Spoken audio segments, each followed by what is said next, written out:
Que le nom de notre Dieu soit loué à jamais. Nous lui sommes infiniment reconnaissants parce qu'il nous a encore donné l'opportunité de se retrouver encore autour de sa parole. Que son nom soit glorifié à jamais. Mettons-nous debout. Nous allons faire la lecture de la parole. Nous prenons Jean chapitre 7. Au verset 37. Nous lisons ce qui suit au nom du Seigneur Jésus-Christ. Les derniers jours,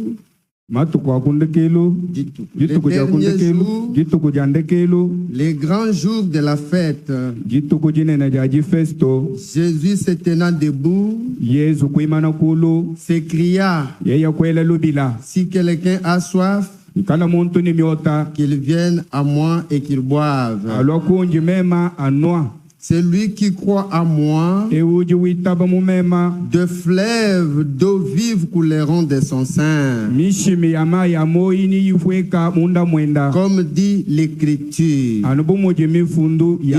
Il dit cela de l'Esprit qui devait recevoir ceux qui croyaient en lui.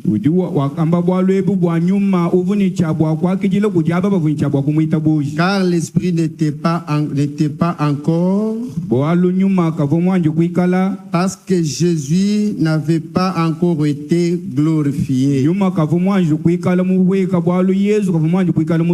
Que Dieu ajoute la bénédiction à la lecture de sa parole. Nous pouvons nous asseoir. Oui, bienvenue mes frères.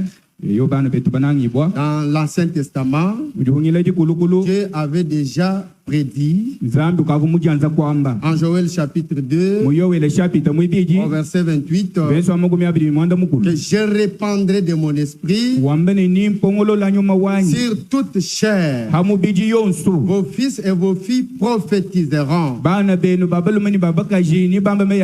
Vos jeunes gens verront des visions et vos vieillards auront des songes.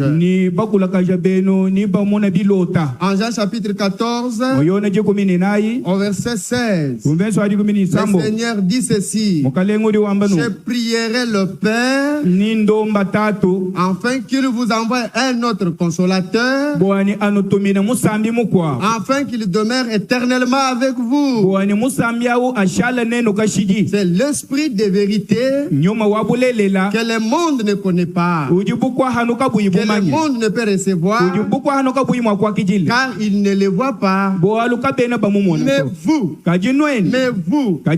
les connaissez. Il demeure avec vous et il est en vous. Oui, il est parlé du présent. Il était parlé du présent. Le Seigneur demeura avec ses disciples. Et il est parlé aussi du futur. Le consolateur sera avec vous. Oui, bien-aimés frères, là au verset 18 il dit: je ne vous laisserai pas orphelins, je reviendrai à vous. Oui, bien-aimés frères, ce sont les paroles d'un père. Aucun frère ne peut dire à ses frères, il lui dit que je ne vous laisserai pas orphelins. Non, c'est simplement un père qui peut dire à ses enfants, je ne vous laisserai pas orphelins. Les paroles du Père vers ses enfants. C'est pourquoi, bien-aimés frères, en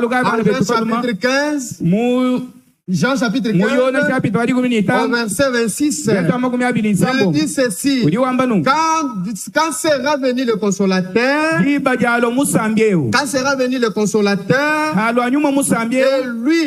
et lui-même, il vous enseignera ce que le Père a dit de moi. Il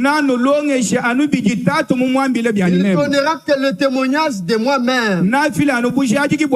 Tout ça, ce sont les promesses de la venue du Saint-Esprit. Et au verset 17, au chapitre 17 plutôt, verset 23, Jésus dit, moi en eux, toi à moi, afin qu'il soit parfaitement un. Le Seigneur veut habiter en nous. Il veut habiter en nous sous forme du Saint-Esprit. Mais en Jean chapitre 18, le Seigneur a été arrêté. Et en Jean chapitre 19, il est mort. Et en Jean chapitre 20, il est ressuscité. Tout cela selon les Écritures. Selon les Écritures. Il a fait selon les Écritures. Et il est ressuscité selon les Écritures. Il est même mort selon les Écritures. C'est ce que dit Paul ici. En 1 Corinthiens chapitre 15, au verset 3. On peut même prendre le verset 4. Il dit ceci. Il a été enseveli et il est ressuscité le troisième jour selon les Écritures. Et il est à Paris, puis au 12, ensuite il est apparu à plus de 500 frères.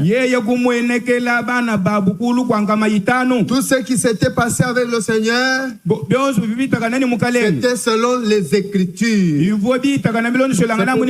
aimés frères, en Actes chapitre 1er, au verset 4, il est écrit ceci: toujours la promesse du Saint-Esprit.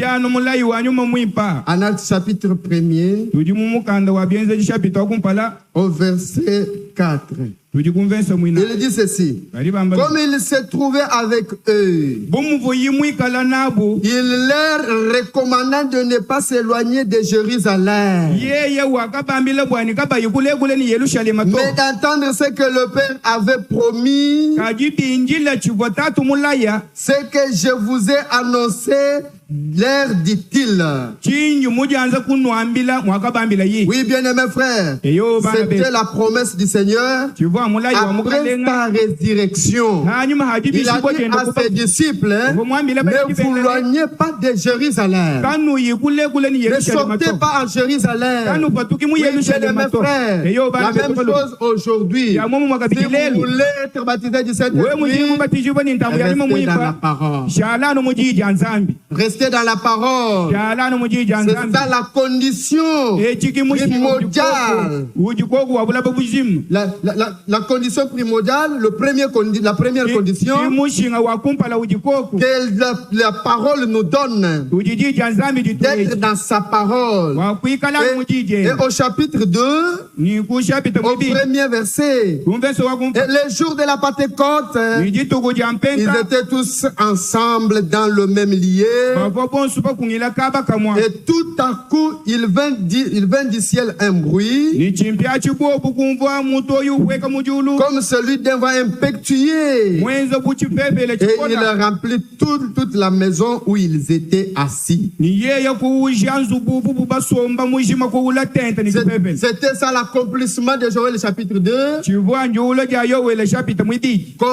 Comme Pierre le dit au verset 17 de ce même chapitre, il dit que dans les derniers jours, dit Dieu, je répandrai de mon esprit sur toute chair.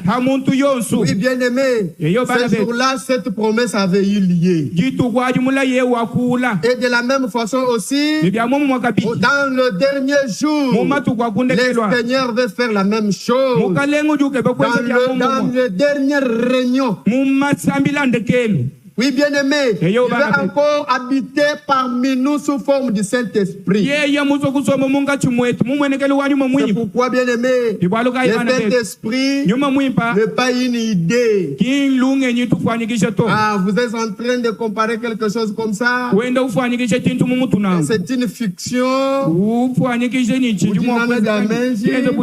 Ah non, mais le Saint-Esprit, c'est une vie.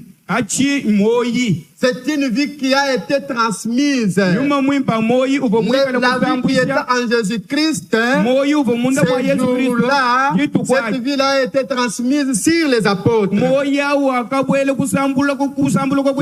mes frères, ne cherchez pas autre quelque chose comme ça que vous êtes en train d'imaginer. C'est une vie.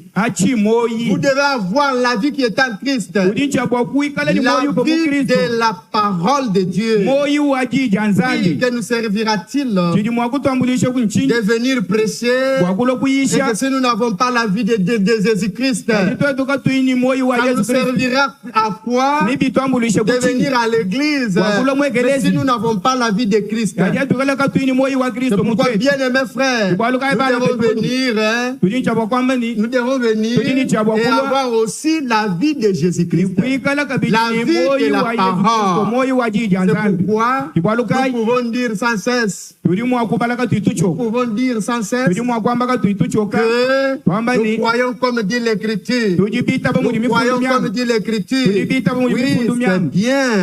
c'est bien. Mais nous devons avoir la vie des Écritures. Oui, bien aimé, parce que Waldo Frank dit dans sa prédication, c'était dans une retransmission, il dit ceci, il dit qu'il y a une grande différence entre croire, avoir la simple connaissance de croire et expérimenter ou vivre. Vous dites que nous croyons, oui, c'est bien, le salut est réel, oui, la guérison est réelle, mais l'expérience en est une autre.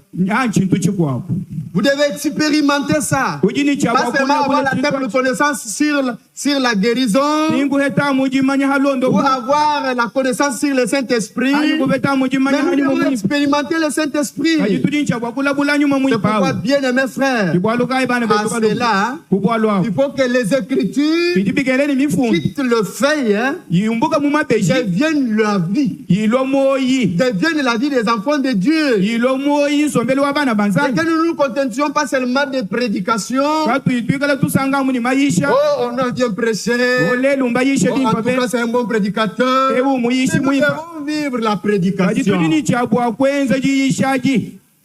C'est comme frère Branham disait. Il disait à frère Neville. Il dit que j'aime beaucoup Neville parce qu'il prêche et il vit ce qu'il prêche. Ça ne nous suffit pas de parler, il est écrit. Pour que les gens sachent que nous croyons comme disent les Saintes Écritures. Mais aussi, mais nous devons vivre les Écritures. C'est pourquoi, bien aimés frères, Frère Branham dit dans sa prédication, les citernes crévassées. Et il dit ceci.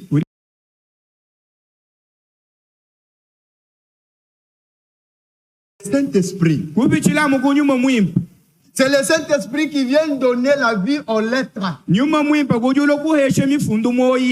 n'avez pas le Saint-Esprit, vous avez que des lettres mortes. Oh, je crois ceci doit s'accomplir. Mais ce ne sont que des Écritures. Mais c'est le Saint-Esprit qui vient donner la vie aux Écritures. Si vous avez le Saint-Esprit, là les lettres sont venues vivantes. Je peux lire dans la prédication les citernes crévassées. Au paragraphe 80. Paragraphe 80. Frère Branham dit ceci. Ou même la parole écrite Elle doit être vivifiée par le Saint-Esprit.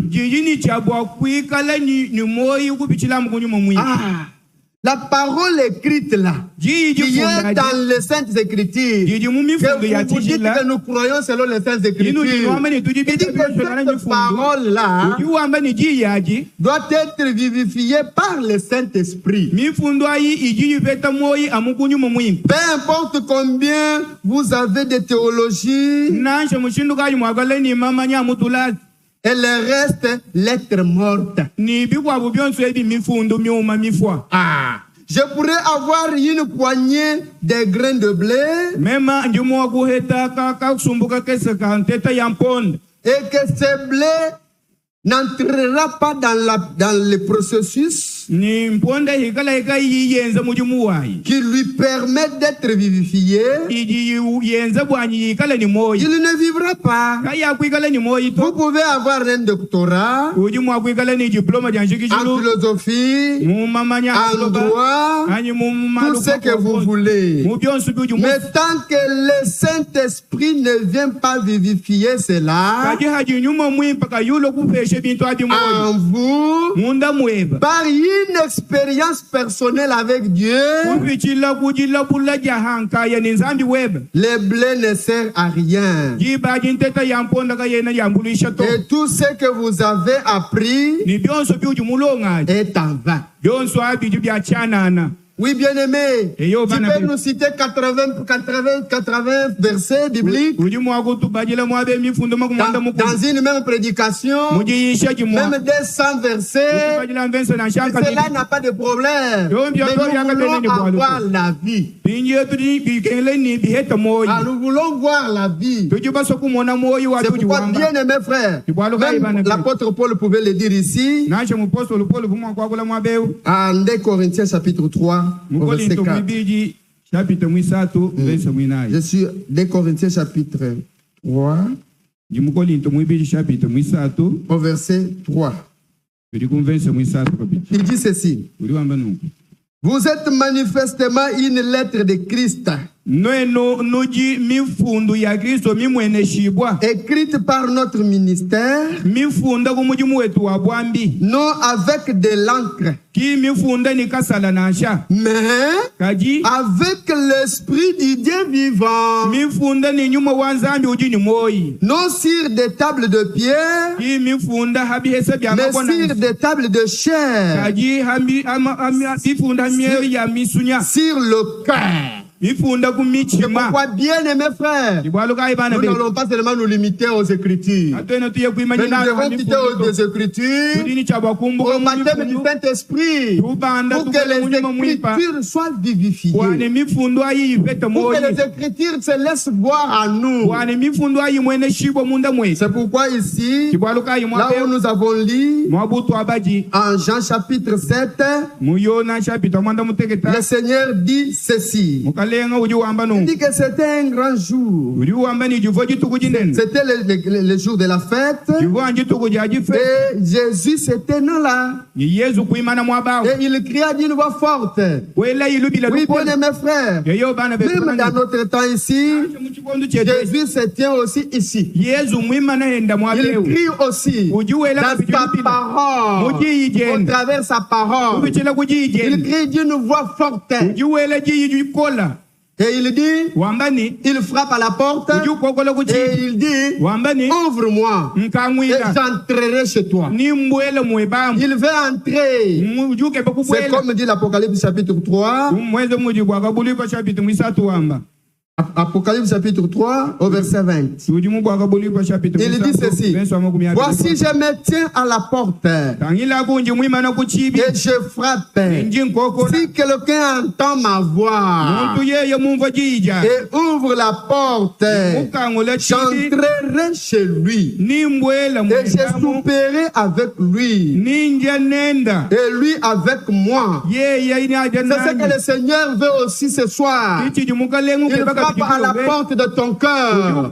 Il veut y entrer. Il veut y entrer pour s'asseoir avec toi comme le Saint-Esprit.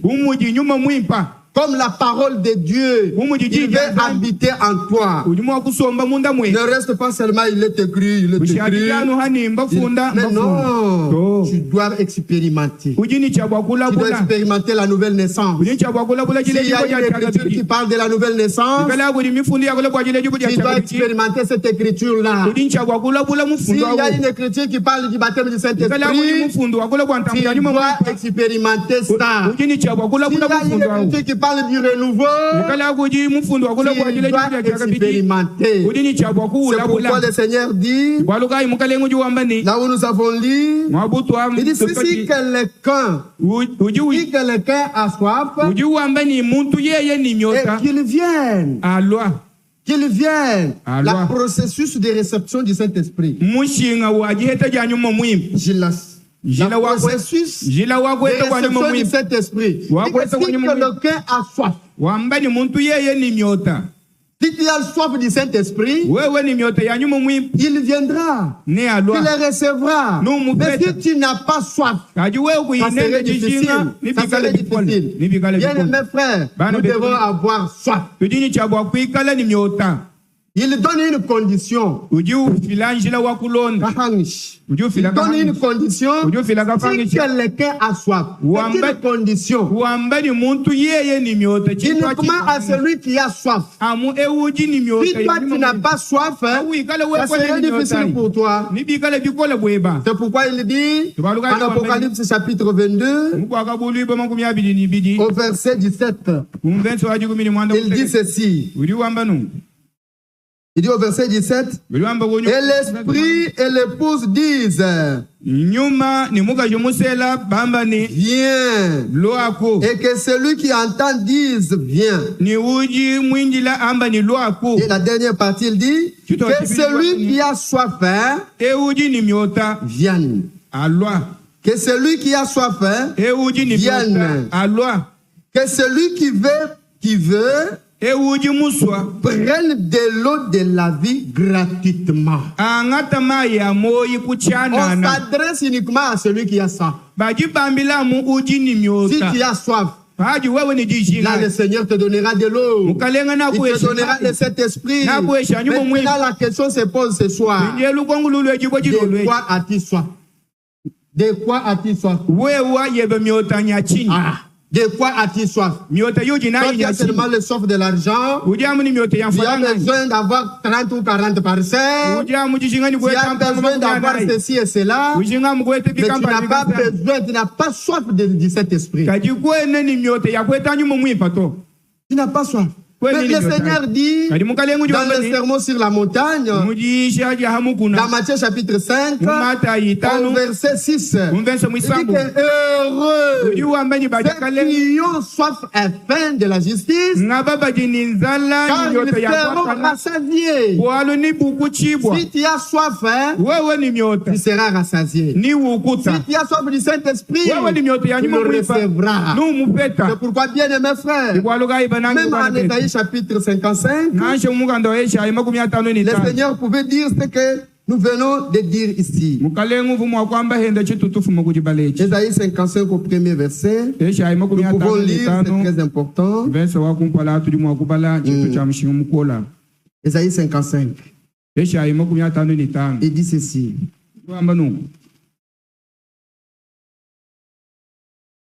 Il dit, c'est ce premier verset. Vous tous qui avez soif, venez aux eaux. C'est une invitation pour quiconque a soif. Il dit ceci. Même celui qui n'a pas d'argent, on ne t'a pas demandé l'argent pour venir écouter la parole de Dieu. On ne te demande pas l'argent. Viens seulement. Venez et achetez et mangez. Venez acheter du vin et du lait sans argent, sans rien payer. Le Seigneur nous appelle de venir aux eaux sans argent, sans rien payer. C'est pourquoi en Amos chapitre 8 au verset 11, il avait été dit que le Seigneur enverrait la famine et la soif. La famine qui ne sera pas la famine du pain naturel, ni la soif qui ne sera pas la soif de l'eau naturelle, mais la faim et la soif d'entendre les paroles de Dieu. Bien mes frères, venons, écoutons la parole, écoutons les instructions, écoutons les instructions, écoutons ce que Dieu veut nous dire dans notre temps. C'est pourquoi mon frère bien-aimé, il nous a dit de venir et boire. Si quelqu'un a soif, si quelqu'un a soif, dans le naturel ici, quand on lui donne de l'eau, il faut prendre cette eau avec empressement. Mais si quelqu'un n'a pas soif, il fera semblant de boire et il jette ça. C'est pourquoi, bien aimés frères, quand nous amenons ça ici, la manière dont les croyants viennent aujourd'hui dans l'église, et cela prouve qu'ils n'ont même pas soif de la parole de Dieu. Cela prouve qu'ils n'ont pas soif des choses de Dieu. Quelqu'un qui quitte sa maison là, là où il y a un lit, là où il y a une chaise, il vient ici dans la chaise, 5 minutes c'est trop, il commence à somnoler. C'est parce qu'il n'a pas soif. C'est parce qu'il n'a pas soif. S'il avait soif, il allait entendre la parole de Dieu avec vivacité. Donc, bien aimés frères, c'est pourquoi nous ne venons pas déranger les autres. Parce que lorsque toi tu es en train de somnoler là, et tu nous déranges. Tu nous déranges. Prenons par exemple, sur la table ici, on met quelque chose à manger. Dans le naturel. Et on te voit là, toi tu es en train de manger. Qu'est-ce que nous dirons? Il est malade. Les médecins connaissent bien le nom de cette maladie-là. Quand quelqu'un, à chaque moment, il est en train de somnoler. C'est que tu es encore malade spirituellement. Comment devant la parole de Dieu, tu es en train de somnoler. Fais un effort d'éveiller à ce qui est dit. C'est pourquoi, bien aimés frères, nous devons avoir soif. Pour bien manger, il faut avoir la faim. Pour écouter la parole de Dieu, nous devons avoir le désir des choses de Dieu. Frère Branham explique la soif, il dit que la soif, c'est un désir douloureux de la chose. Vous désirez avec douleur la chose. Quand vous désirez la chose comme ça, elle vous sera donnée. C'est pourquoi, bien aimés frères, n'ayons pas le soif tellement des choses de ce monde ici. Et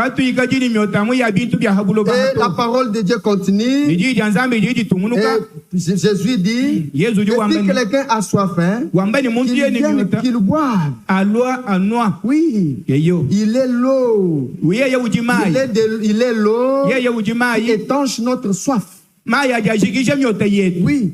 Toute la soif du monde, la soif de ce que nous désirons qui n'est pas la parole de Dieu,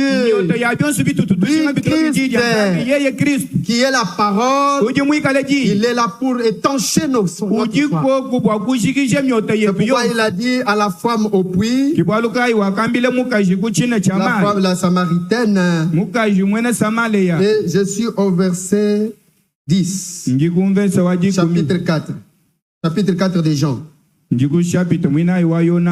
Jésus lui dit, si tu connaissais les dons de Dieu, et qui est celui qui te dit, donne-moi à boire, tu aurais toi-même demandé à boire. Il t'aurait donné de l'eau vive. Et verset 12. On peut même prendre le verset 13. Il dit ceci. Jésus lui répondit, quiconque boit de cette eau aura encore soif. Mais, verset 14, mais celui qui boira de l'eau que je lui donnerai n'aura jamais soif. Et l'eau que je lui donnerai deviendrait en lui une source d'eau qui jaillira jusque dans la vie éternelle.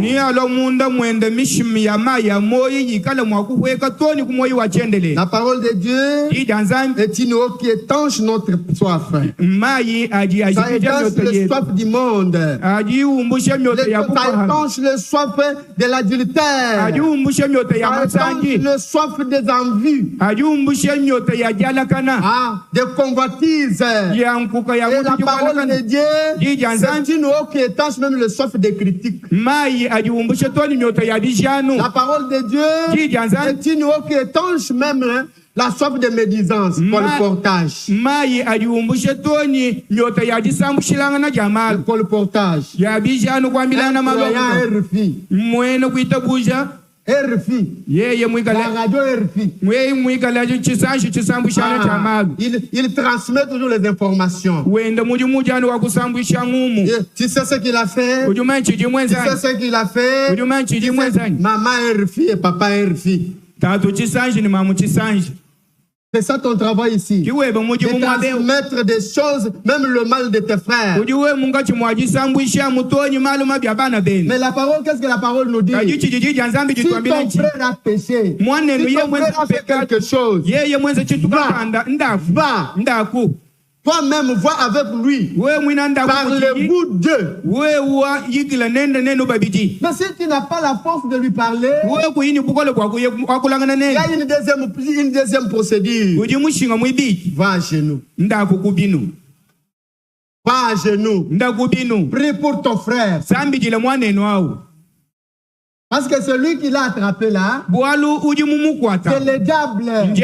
Ce n'est pas lui ton frère. Ton frère n'a pas de problème. C'est le diable. C'est pourquoi, bien aimé frère, le Seigneur nous appelle de venir boire. Et au verset 38, il dit, celui qui croit à moi, il y a question de croire aussi. Vous venez, vous avez soif de cet esprit. Et après, vous écoutez la parole. Vous croyez.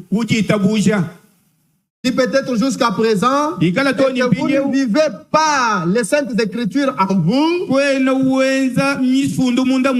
c'est parce que tu n'as pas encore crié. Tu n'es pas encore devenu enfant de Dieu. Parce que tu avais crié. Parce que ceux qui avaient crié, ils avaient reçu le don du Saint-Esprit. Ils ont demandé à Pierre, oh homme frère, que ferons-nous après avoir entendu? Pierre leur a dit, répandez-vous et soyez baptisés et vous recevrez le don du Saint-Esprit. Mais Thomas, tu dis que tu crois. Tu n'as pas encore expérimenté le baptême du Saint-Esprit.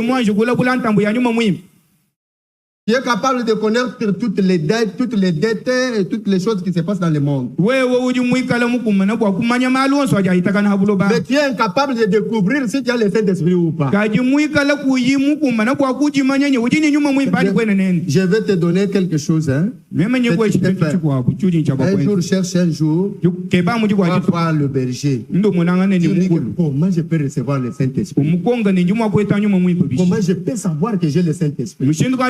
Mon frère, ma soeur. Allez le voir. Il te dira comment tu peux recevoir le Saint-Esprit. Et il te dira même que tu en as ou pas. Allez le voir, il va te dire. Parce que lui en a déjà expérimenté. C'est pourquoi, bien aimés frères, nous les enfants de Dieu, nous devons croire. Parce qu'en Luc chapitre 1er, au verset 45, il est dit ceci. Vous pouvez aussi lire. Luc chapitre 1 au verset 45. Heureuse celle qui a cru.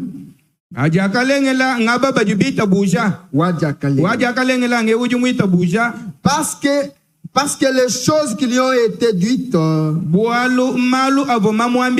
la part du Seigneur auront leur accomplissement. Celui qui croit ce qui lui ont été dites, les Écritures s'accomplissent dans sa vie.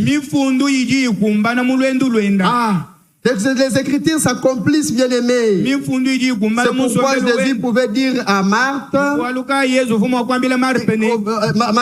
Jean chapitre 11, au verset 40, il pouvait dire ceci: si tu crois, tu verras la gloire de Dieu. Si tu crois réellement, tu recevras le baptême du Saint-Esprit. C'est la chose la plus importante, bien aimés. Si nous sommes ici, c'est pour recevoir le Saint-Esprit, afin d'attendre la venue de notre Messie, de notre Seigneur, qui viendra pour nous prendre. Mais si toi tu n'as pas le Saint-Esprit, pourquoi tu es ici?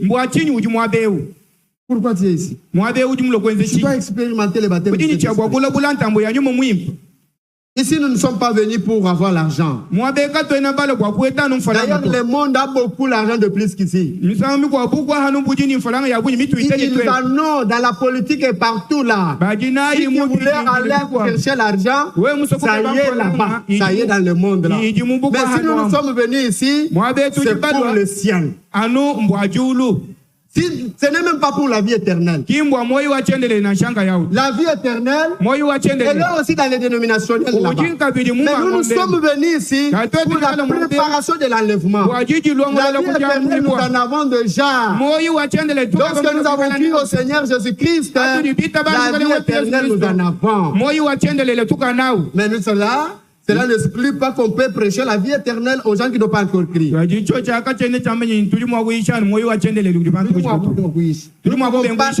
pas prêcher la vie éternelle à ceux qui n'ont pas encore crié. Mais pour vous qui avez déjà crié au Seigneur Jésus-Christ, nous ne prêchons plus la vie éternelle, mais nous prêchons le ciel. Nous vous prêchons la vie éternelle et aussi le ciel. C'est pourquoi, bien aimés frères, nous devons croire. 1 Jean chapitre 5, au premier verset. Il dit ceci, 1 Jean chapitre 5, au premier verset.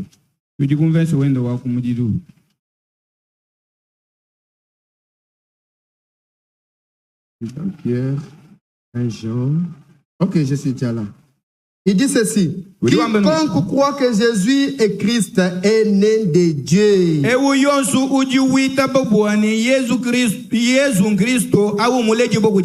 Et quiconque aime celui qui l'a engendré aime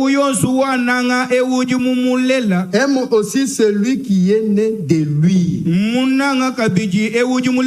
aimé frère, il est question ici de devenir premièrement enfant de Dieu. Si tu n'es pas encore devenu enfant de Dieu, tu ne recevras pas le don du Saint-Esprit. Il faut d'abord écouter l'évangile,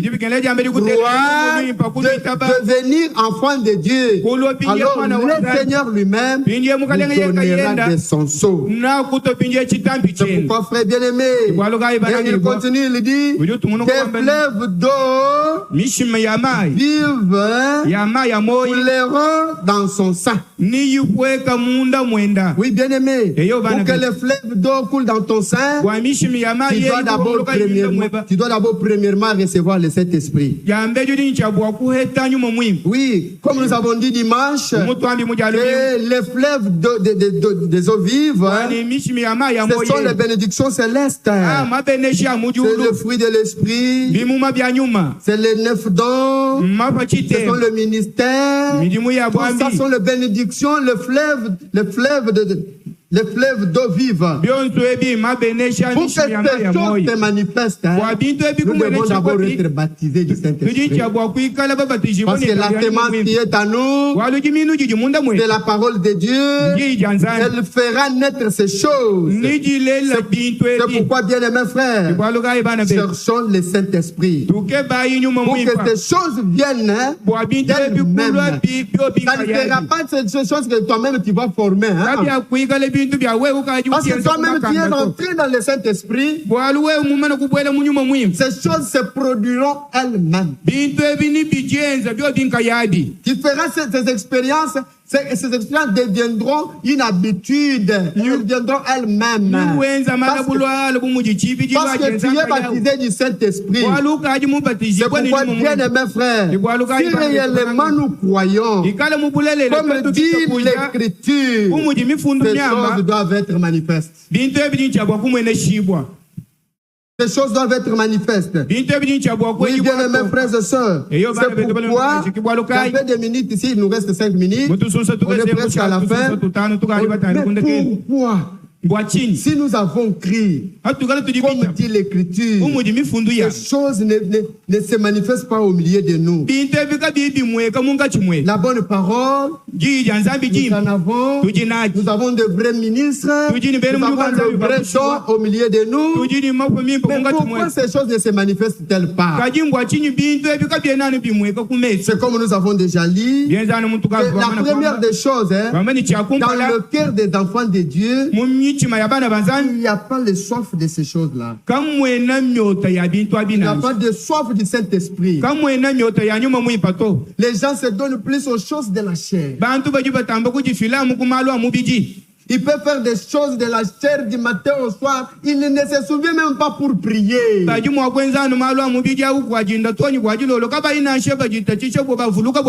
vous vous donnez beaucoup plus aux choses de la chair, ça serait difficile d'expérimenter les choses spirituelles. Mais un enfant de Dieu, il doit s'abandonner au Seigneur. Oui, Seigneur, j'ai besoin d'expérimenter ces choses. Comme frère Branham disait, quelqu'un lui disait que dans la prédication, avoir soif. Il dit, quelqu'un lui disait que moi j'ai beaucoup cherché le Saint-Esprit, je ne l'ai pas trouvé. Frère Branham dit que non, tu ne l'as pas cherché. Si tu le désires réellement, il va venir. Le Seigneur te baptisera du Saint-Esprit. Bien aimé frère, donnez aussi le temps à Dieu. Abandonnons-nous à Dieu. Soyons à la disposition de Dieu. Prions régulièrement. Soyons à genoux. Cherchons ardemment le Saint-Esprit. Et alors, quand le Saint-Esprit viendra, les choses que nous cherchons là, nous serons donnés par-dessus tout. C'est pourquoi Jésus pouvait dire à Matthieu 6, au verset 33, cherchez premièrement mon royaume et ma justice, et toutes choses vous seront données par-dessus tout. Quand même vous cherchez premièrement, j'ai autant d'argent, je vais ajouter autant. Je vais chercher ceci. C'est difficile d'expérimenter le Saint-Esprit. C'est pourquoi, bien aimés frères, nous devons rechercher ces choses-là. Les choses célestes. Parce que les choses célestes sont éternelles. Lisons aussi Colossiens chapitre 3. Dans Philippiens chapitre 3, Philippiens. Au verset 18, il dit ceci. Car il en est plusieurs qui marchent en ennemi de la croix de Christ.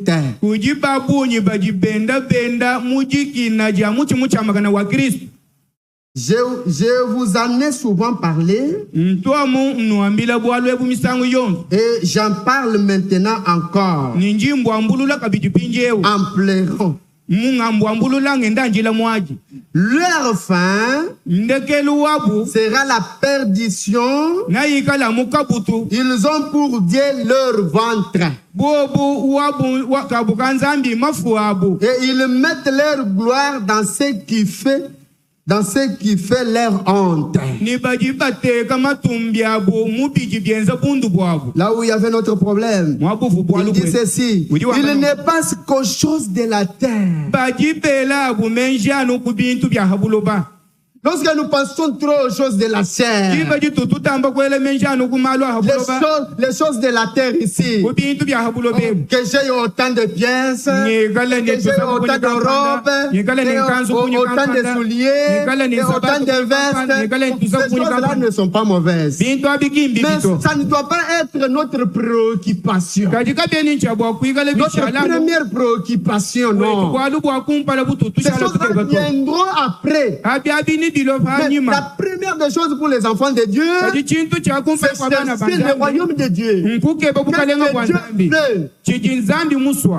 il continue au verset 20. Nous c'est qui? Les enfants de Dieu, les croyants. Mais nous sommes concitoyens des cieux, d'où nous entendons aussi comme sauveur le Seigneur Jésus-Christ. Nous, les enfants de Dieu, nous nous soucions plus des choses d'en haut. Nous nous soucions plus pour les choses d'en haut, parce que nous entendons notre sauveur. Mais pendant que tes pensées, tes désirs sont fixés aux choses de la terre, tu ne verras jamais aux choses d'en haut. Tu ne verras jamais aux choses d'en haut. C'est pourquoi, bien aimés frères, Paul pouvait dire, nous devons plus nous attacher aux choses d'en haut. Aux choses d'en haut. Parce que les choses terrestres ici, c'est pour un temps. C'est pour un temps. Oui, bien aimés frères, nous devons avoir ces désirs-là. Quand nous n'avons pas ces désirs, c'est difficile que le Saint-Esprit ne vienne. Oui, pour expérimenter ces choses-là, nous devons premièrement avoir les désirs du Saint-Esprit. Quand il viendra à nous, nous expérimenterons réellement, nous deviendrons les Écritures, et les Écritures seront notre vie par la force du Saint-Esprit. Il reste que Dieu vous bénisse.